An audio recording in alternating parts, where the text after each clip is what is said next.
ఎదుటి వ్యక్తులు ఒకవేళ అహంకారంగా గర్వంగా ప్రవర్తించినప్పటికీ వీళ్ళు బలహీనులుగా చేతకాని వారిలాగా మౌనంగా ఉంటారు. ఈ దీనత్వం అనేది అప్పుడప్పుడు మనుషులను చూసినప్పుడు వచ్చేది కాదు. నేను ఒక చోట బయలుదేరతానా,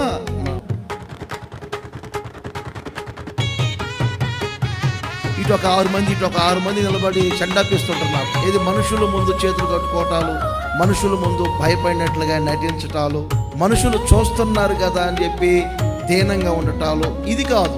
అప్పుడప్పుడు వచ్చి వెళ్ళేది కాదు, అది ఒక స్వభావం అంతే. యేసుక్రీస్తు దీనుడు, చేతగాని వాడు కాదు, బలహీనుడు కాదు. దీనత్వం అనే ఒక స్వభావం మనం ధరించుకున్నాం. యేసయ్య స్వభావాలు ఎన్నో ఉన్నాయి. ఆ స్వభావాలలో ఒక స్వభావం ఏంటంటే దీనత్వం, వినయత్వం. ఆ దీనత్వం కలిగినటువంటి వ్యక్తుల్ని దేవుడు ఎలా ఆశీర్వదించాలి,